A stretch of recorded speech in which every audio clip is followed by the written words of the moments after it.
लोग देश के देशद्रोही रूप से काम कर रहे हैं। मैं खुला कहना चाहता हूँ, ये रेलवे बेच रहे हैं, बिजली बेच रहे हैं, शिक्षा बेच रहे हैं, ITI बेच रहे हैं, पॉलिटेक्निक बेच रहे हैं। आज जो आजम खान जेल में है ये दिन समाजवादी पार्टी की है। अरे अखिलेश यादव जी, क्यों कोई मुसलमान को CM या डिप्टी CM नहीं बना रहे हो? तुमने तो मुसलमान को बिल्कुल चूहूर समझा, ऊँख का चूहा रस भीतर और चूहूर बाहर कर दिया।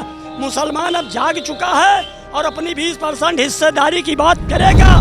देखिए, एक संवैधानिक पद पे बैठ करके ऐसी भाषा का इस्तेमाल नहीं करना चाहिए उनको, कि एक मंच पे बैठ करके वो और ऐसी भाषा का प्रयोग कर रहे हैं। मैं कह रहा हूँ कि वो सनातन पे ही बोल सकते हैं। उनकी अगर औकात हो मल्लिकार्जुन खड़गे की या राहुल गांधी की, तो एक बार गजवा हिंद पे बोल के दिखा दें। तो सर, जैसा कि देखा गया है कि कांग्रेस के जो मल्लिकार्जुन है अध्यक्ष, उन्होंने कहा है कि जो BJP है और RSS वो खतरनाक है। उन्होंने अपने बयान में ये रख के कहा है कि वो जहर है, यानी कि उन्होंने कंपैरिजन की हुई है सांप से।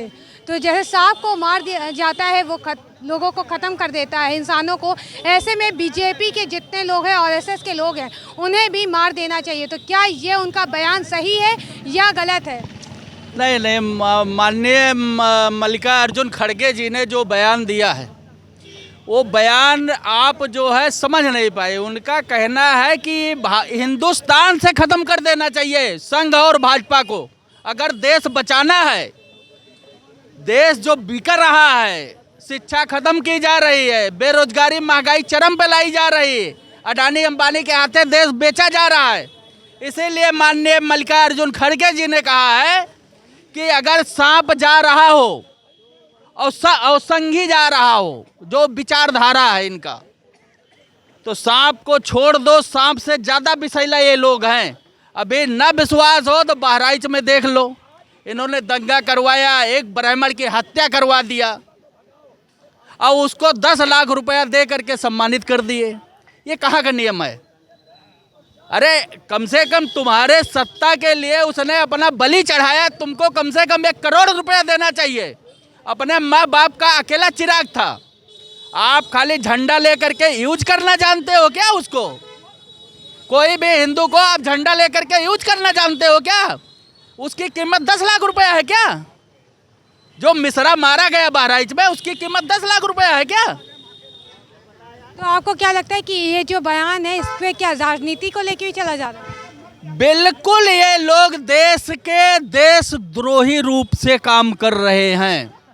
मैं खुला कहना चाहता हूँ, ये रेलवे बेच रहे हैं, बिजली बेच रहे हैं, शिक्षा बेच रहे हैं, ITI बेच रहे हैं, पॉलिटेक्निक बेच रहे हैं, यहाँ मंदिर भी बेच रहे हैं। मंदिर में भी सौदेबाजी हो रही है, अब टिकट लग रहा है, आप उसको ट्रस्ट बना दिया गया है, वहाँ दर्शन करने में भी पैसा खर्चा हो रहा है लोगों का।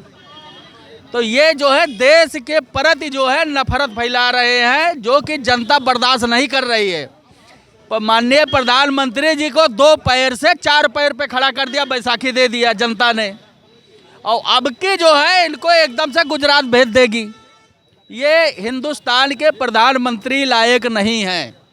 जो आदमी कहे कि अपनी बेटी बचाओ, अरे तुम प्रधानमंत्री बने हो, तुम्हारे संरक्षण में किसी की बेटी उठ जाएगी क्या? आपने जा करके भाषण दे रहे हो चुनाव में कि बेटी उठ जाएगी, क्या है ये सब? देश के लिए कैंसर है, cancer Bharatiya Janata party RSS, इसको मैं कहना चाहता हूँ आपके चैनल पे।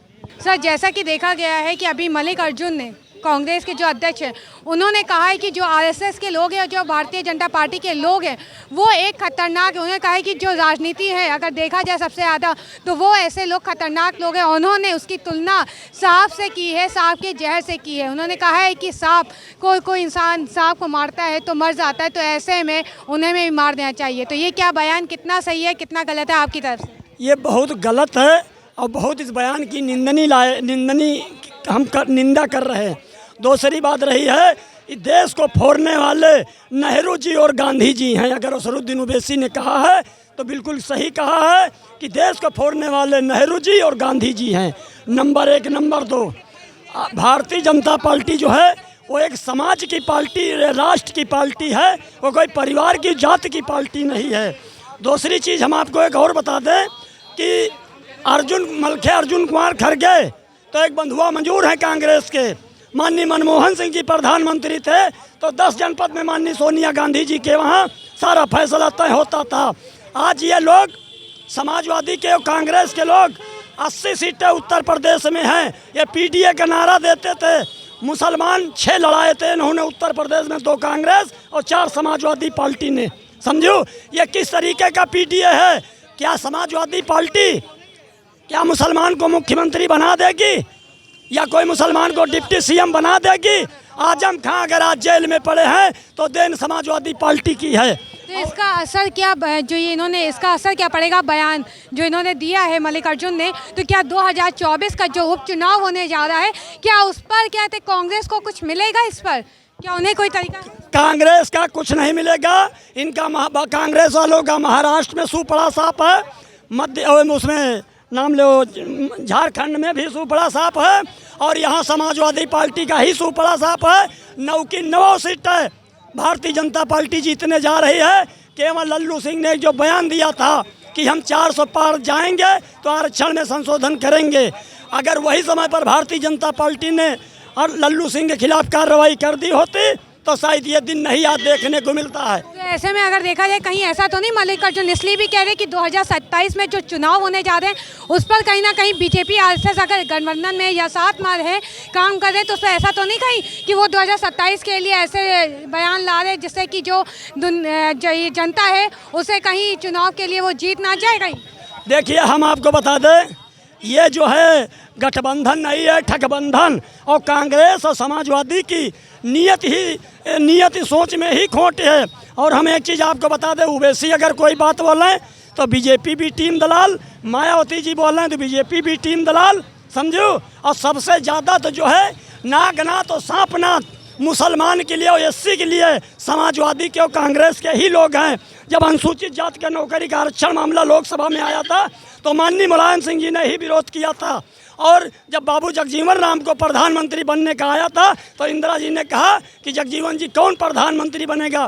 तो कांग्रेस और समाजवादी जो है ये मुसलमान की एससी की दर विरोधी है और मुसलमानों का कांग्रेस और समाजवादी प्रतिनिधित्व खत्म करना चाहती है।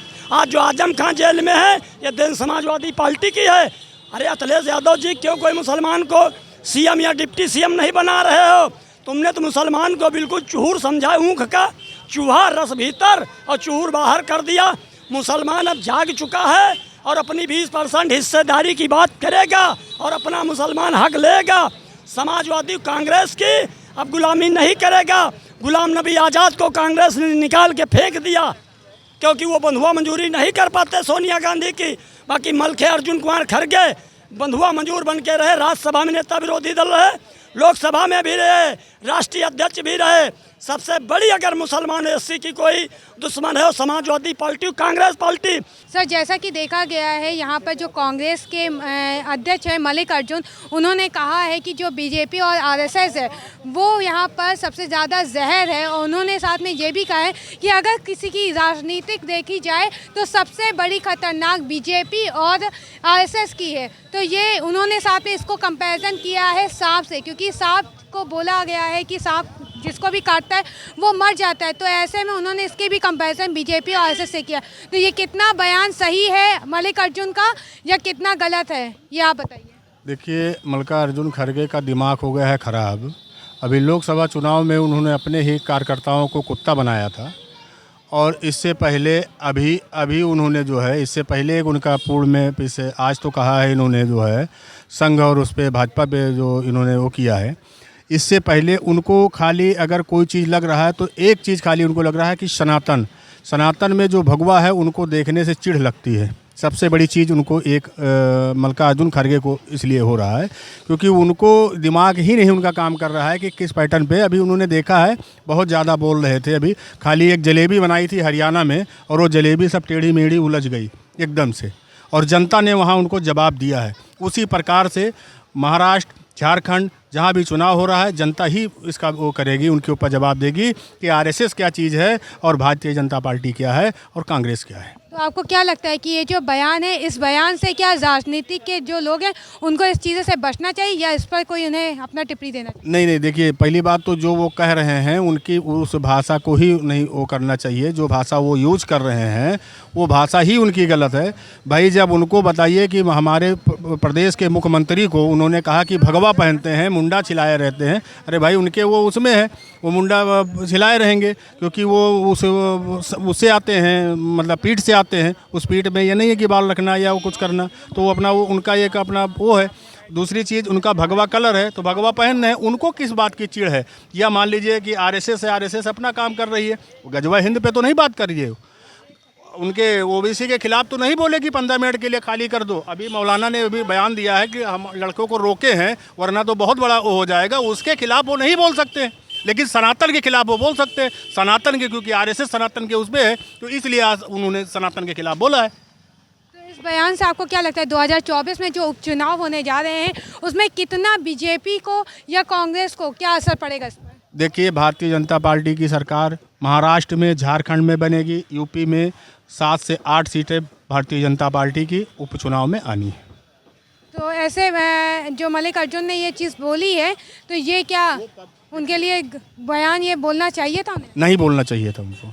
देखिए एक संवैधानिक पद पे बैठ करके ऐसी भाषा का इस्तेमाल नहीं करना चाहिए उनको कि एक मंच पे बैठ करके वो और ऐसी भाषा का प्रयोग कर रहे हैं। मैं कह रहा हूँ, फिर मैं कह रहा हूँ कि वो सनातन पे ही बोल सकते हैं। उनकी अगर औकात हो मल्लिकार्जुन खड़गे की या राहुल गांधी की तो एक बार गजवा हिंद पे बोल के दिखा दें। 15 मिनट के समय मांगा था, क्यों नहीं बोले उस पर? वो ओबीसी जो है उसमें जा करके सांसद भवन में जा करके फिलिस्तीन का नारा लगा सकता है और वो उसके खिलाफ नहीं बोले, एक बार भी टिप्पणी नहीं किए और उस सनातन के ऊपर वो टिप्पणी कर बराबर टिप्पणी ही करते रहेंगे। सनातन हिंदू राष्ट्र हिंदू देखता रहेगा, बिल्कुल ऐसा कभी नहीं होगा। वो दिन बदल गए हैं और बदलने वाला समय आ चुका है।